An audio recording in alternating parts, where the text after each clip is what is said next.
Well, I think that there's probably three levels of climate sensitivity if you think about it. There's the kind of classic scientific definition. How much is the temperature going to go up if we, say, double the amount of CO2 in the atmosphere?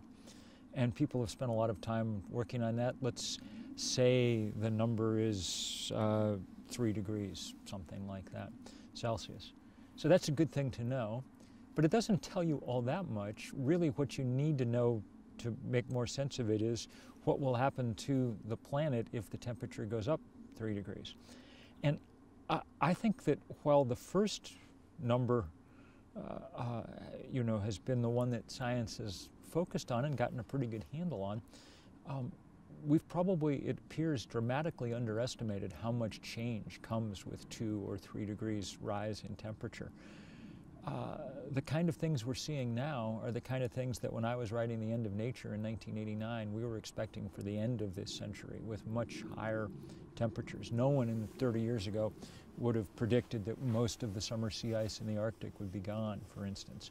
And no one would have predicted the extremes of drought and rainfall that we're already seeing, and with them phenomenon like wildfire. So that's the second level of sensitivity. How sensitive is the planet to changes in temperature? There's probably a third level of sensitivity buried in there, and this is something I've been trying to write about recently. How sensitive are civilizations, i.e. our political, economic, psychological systems, to any given degree of change? And again, we don't really know. I mean, but it appears that they're pretty sensitive. If a hurricane hits Puerto Rico and does $100 billion worth of damage, and Puerto Rico's GDP is $105 billion, well, you get a sense that it's going to be a very long time, if ever, before Puerto Rico is back to where it was 18 months ago. So